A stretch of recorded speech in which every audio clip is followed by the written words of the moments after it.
Hey, what's up everybody? It's Victor over here at the Fishroom. Welcome back to another Tankful Thursday. This week I'm going to show you what the setup looks like a little bit, and then I'm going to talk to you about filtration. Because that's kind of what I'm going to be working through over the next week. I'm trying to decide which filters to put on which tanks. I have 3 filters that I haven't put on any tank so far. So that's what I'm dealing with. So I kind of want to show you guys what I'm going through and talk about why I put certain filters in certain tanks. So while I'm showing you the tanks, I'll talk about that stuff. So enjoy.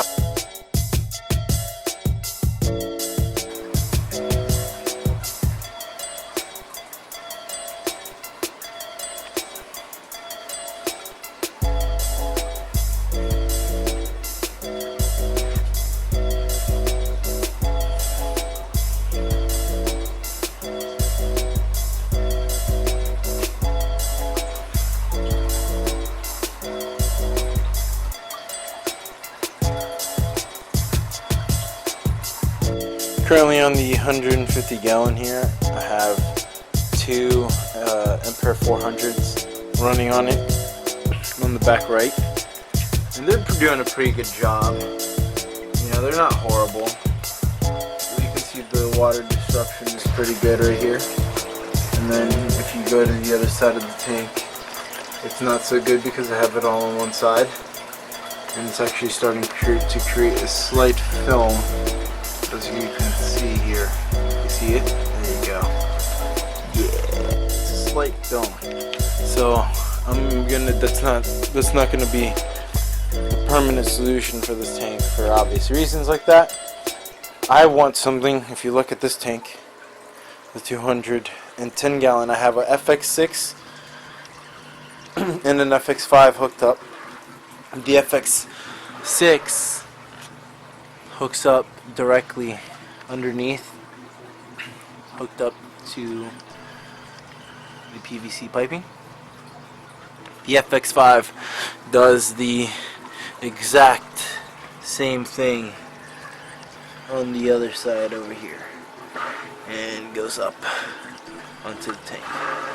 And I have different fittings to get it down to a size that these things will clamp down into, going up to the size of the holes that were pre-drilled on the tank.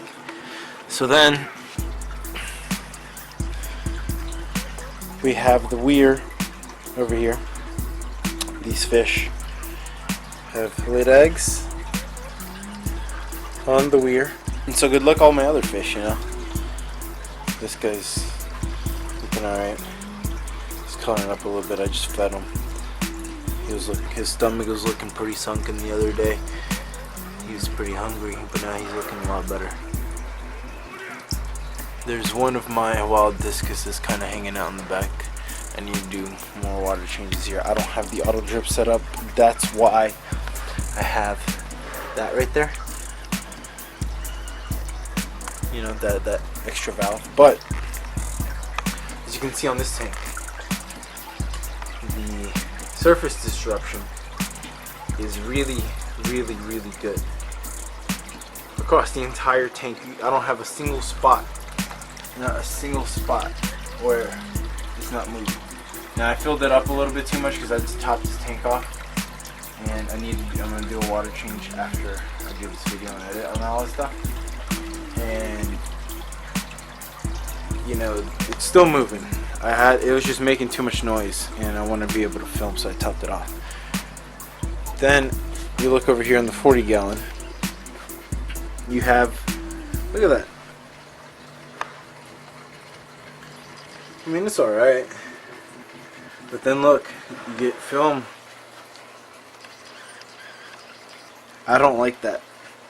I mean, I guess if you don't have floaters, that won't be there, but like this is a 33 long with a, I don't know what filter is this. This is a Whisper.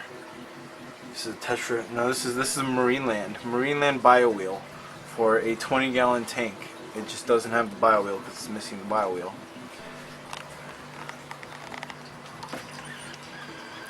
And you can see, look at the surface. all the way across. And let's look over here. Oh, that's where my light is.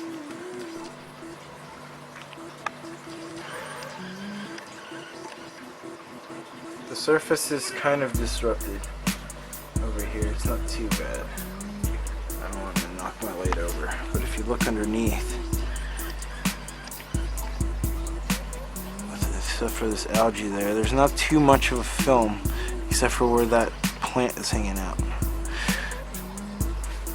So other than very slight filtration, it's been because of floating plants like this who have been, slowing down the biowheel, the surface destruction and creating the film. I like to have a lot of surface disruption because you get a lot of oxygen transfer into the water, and then it's good for your fish. I've had problems with that, and I've had to actually put air stones into the tank. And this tank, you can see half of it is really disrupted. Half of it is like calm water. And even though it's kind of moving like this, the surface isn't breaking. And it's creating a film right here. So obviously this tank, 125 gallon, can't run with one emperor, just like a 150 definitely can't run with two. Now here's a good example. That I just filled this tank up 2 days ago and I haven't put the filter on it yet. You can really see that film growing out there. Look at that. And then it literally becomes something.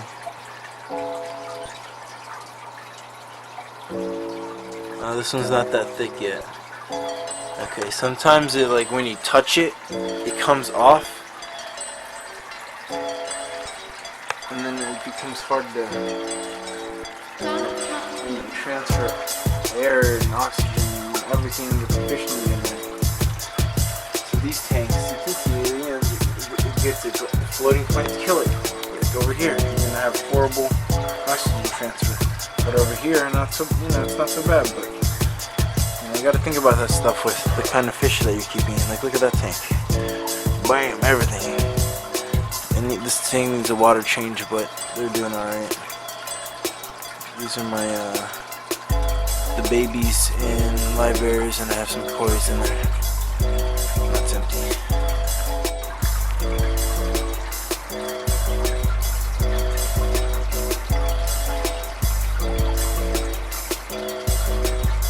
Yeah, so these guys are really freaking hungry.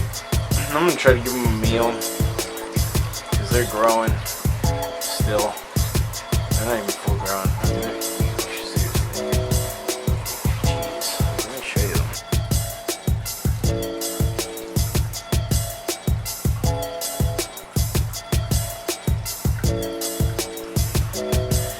I mean, some of them you can see are just straight up, divided colors. Some of them are deeper. You have that like one scale that's blue. I like that. And you have this one. I don't know if that's like one of the hidden females. That guy's pretty colorful.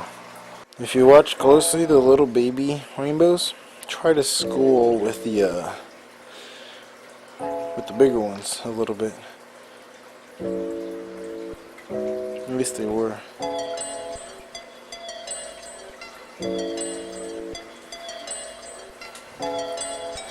Now this rock over here is really getting pretty cool. You're getting like 2 different kinds of moss on it. Look at this thing. Green and freaking, it's like red. It's freaking red. Red algae. Something I kind of didn't consider about the weir is you can't really feed floating food. You either have to hold it until it sinks or soak it before you feed it. But if you feed this thing any kind of floating food, it's gone because it goes right into the float. Yeah, that's that's another thing you got to consider when you have surface skimming filtration. Alright everybody, I hope you guys enjoyed that. Make sure you let me know if you have any questions or comments. Stay tuned next week where I'm going to show you guys something a little bit different, because I want to change it up a little bit. So make sure you hit that subscribe button, stay tuned, and I'll see you guys next week. See ya.